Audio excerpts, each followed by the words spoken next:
ఈయన ధర్మ ప్రచారంలో ఈరోజు మన రాజకీయ నాయకులు ప్రచారం చేసినట్టు ఆయన కూడా మంచిని ప్రచారం చేయడం మొదలుపెట్టింది.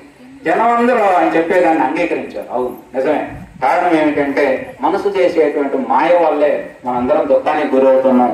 మనసును నువ్వు అదుపులో పెట్టుకోగలిగితే, కోరికలను అదుపులో పెట్టుకోగలిగితే, నిన్ను నువ్వు నియంత్రణ చేసుకోగలిగితే, నీకు ఓర్పు సహనం ఇవన్నీ ఉన్నట్లయితే, నీ మనసును నువ్వు పదే పరిశీలించి చూసినట్లయితే, నిన్ను నువ్వు గురించి నువ్వు పూర్తిగా తెలుసుకున్నట్లయితే, నీకు ఇతరులు ఏమనంటే బాధ కలుగుతుంది అనే గ్రహింపు నీకుంటే, నువ్వు ఇతరులు ఏమి అనకుండా ఉంటే నీకు ఎట్టి బాధ ఉండదు అని చెప్పి ఆయన ఇట్లాంటి బోధలని కూర్చోబెట్టి చెప్పుకుంటూ పోతా ఉంటే జనం దాన్ని అంగీకరించి పెద్ద పెద్ద రాజులు కూడా యుద్ధాలు కత్తులు వదిలేసి ఈయనమ్మటి కండ వేసుకొని బయలుదేరారు.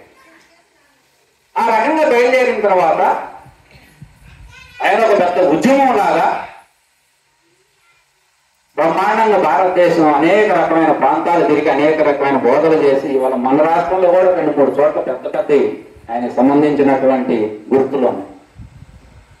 అట్లా బోధలు చేసినటువంటి ఏదైతే లోకమంతా కూడా శాంతి అనేది మానవుడు 2 రకాలకు తప్పిస్తా ఉన్నాం మనం. ఒకటి శాంతి, మనసుకు శాంతి కావాలని, ఆత్మకు ఆనందం కలగాలని.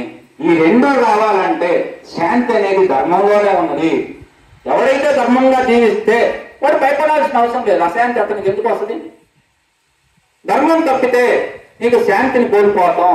అట్లాగే సత్యం తెలిస్తే ఆ ఆనందమే వేరు. సత్యం అనే దాంట్లో అంత ఆనందం ఉన్నదని చెప్పి సత్యం వల్లే మహాత్ములందరూ కూడా ఎంతో మంది మహాత్ములు ఈరోజు పూజనీయ స్థానాలను అలంకరించారంటే వాళ్ళు ఏదో పూజించబడాలని కాదు, వారి తాపత్రయం ఆ సత్య జిజ్ఞాస వారిని ఆ వైపు తీసుకుపోయి బ్రహ్మాండంగా ఆ విధంగా చెప్పి చేయడం జరిగింది. అందుకని మనకు సత్యం తెలియాలంటే మనకు అందుకని మహాత్ములు ఎక్కువగా ఏంటంటే మనకు 4 రకాలుగా ఆశ్రమాలను నిర్మాణం చేశారు.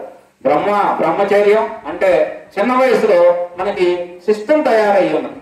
ఏమిటి?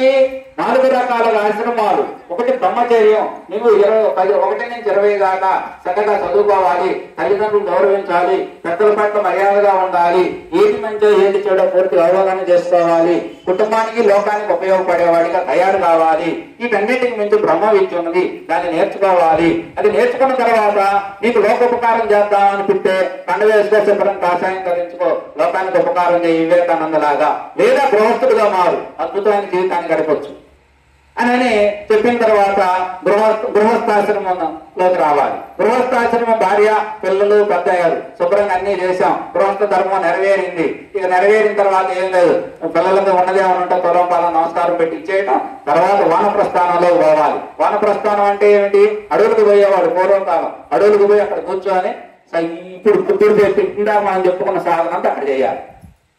ఇది చేసిన తర్వాత మనసుకు పూర్ణమైనటువంటి వైరాగ్యం వచ్చిన తర్వాత మనసును సన్యాసించాలి. అంటే మనసు లేని స్థానాన్ని నువ్వు అలంకరించాలయా, ఆత్మజ్ఞానాన్ని పొందాలి, బ్రహ్మజ్ఞానాన్ని పొందాలని చెప్పి మహాత్ములు మానవ జన్మ సాఫల్యం కావాలంటే కుటుంబ ధర్మాలు, సామాజిక ధర్మాలు, ధర్మం అనే దాన్ని నువ్వు సక్రంగా నెరవేర్చాలి. మానవ జన్మ పరిపూర్ణం కావాలంటే జ్ఞానం పొందాలయా. ఈ జన్మ వచ్చిందే జ్ఞానం పొందటానికి, జ్ఞానం వల్లే మోక్షం వస్తుంది. మోక్షం అంటే ఏం లేదు, నీ గురించి నీకు సంపూర్ణమైనటువంటి వెరుక. ఈ దేహం రోజు మనం సాధన చేస్తాం, ఈ దేహం నేను, దేహం నేనని. ఈ దేహం నీవు కాదయ్యా, దేహాన్ని నడిపించేది ఆత్మ ఒకటి ఉన్నది. అందుకనే మన భగవద్గీత మనకేం చెబుతుంది? మనకి నశింపు లేదు, ఊరక దేహం మారిపోద్ది అంతే.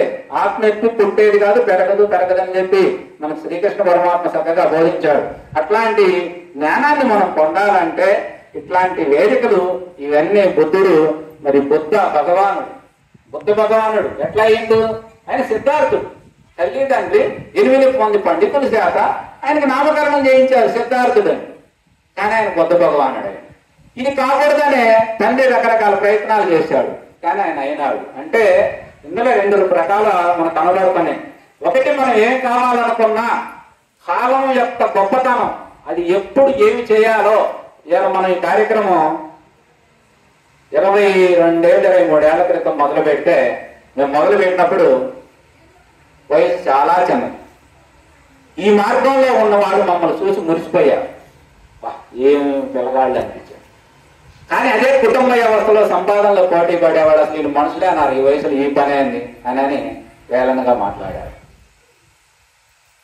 కానీ కాలగమనంలో తెలియకుండానే ఈరోజు మరి ఆయాల చిన్నపిల్లగల్లాగా ఉన్నాం. ఈరోజు అన్ని గడ్డాల మీసాలన్నీ నరిసిపోయినాయి. కానీ ఆ రోజు మామూలుగా ఉన్న వాళ్ళు ఈరోజు మన స్వామిగారు లాంటి వాళ్ళని ప్రవచనం చెప్పడానికి, పాటలు పాడటానికి బయట ఊరు నుంచి మనం తెచ్చుకొని వాళ్ళకి సకల మర్యాదలు చేసి భోజనాలు పెట్టి గౌరవంగా చూసుకున్నాం. కానీ ఈరోజు మనమే పాటలు పాడుకుంటున్నాం, మనమే మాటలు చెప్పుకుంటున్నాం. కాలంలో మనం చేసిన కృషి వృధా కాకుండా ఆ తపన, మన తపన ఏదైతే ఉన్నదో అది ఈరోజు మన అందరిలో మనకు కనపడతా ఉంది. ఇంకా పెంచుకుంటే పెరిగి ఇంకా పెంచుకోవాలి. ఎందుకంటే ఇది నాకొకటే ఎప్పుడు కూడా ఏ కార్యక్రమం, ఇప్పుడు ఈ దేవుడి కార్యక్రమాలేగా ఏ కార్యక్రమాలైనా పొద్దున కూడా నా దగ్గరకు వచ్చి లేను. ఏముంది, ఏం చేసినా కనీసం ఒక పని చేసేవాళ్ళు లేరు, ఒక మాట వినేవాళ్ళు లేడు, ఏం కనపట్లేదు. ఉంటే నువ్వు లేకపోతే నేను మోసుకొని చేసుకోవడం తప్ప అని ఒక మాట ఉదాహరణకు అంటే నేనేమన్నానంటే నేను బాగా నమ్మిన మాటే. ఇది ఒకరి కోసం చేసేది కాదయా, మన ఆనందం కోసం మనం చేసుకుంటున్నాం, మన ఆనందం కోసం మనం చెప్పుకుంటున్నాం.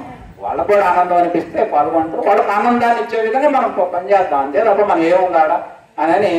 ముఖ్యంగా ఏంటంటే ఈ గుడికి పోవటం కానీ, ఇట్లాంటి సత్సంగాలకు రావటం కానీ మనం చేసుకోవాలి, ప్రయత్నం ద్వారా చేయాలి. చేయలేదనుకోండి ఇవి ఎలా ఉంటాయి అంటే కరాలు పడగడ్డ పుట్టి ఎన్నాళ్ళై ఉంటుందో మనం చెప్పలేం. కానీ ఈరోజు ఇట్లాంటి మంచి భావాలు, ఇట్లాంటి మనం మంచి వాతావరణాన్ని సృష్టించుకొని కొంతమంది మేము అలాంటి వాళ్ళు మా వ్యక్తిగత జీవితాలు తగ్గినా సరే దీనిలో మనం అది మనకు తగ్గిన దీంట్లో మనం ఏదైనా కొంత సాధించాలి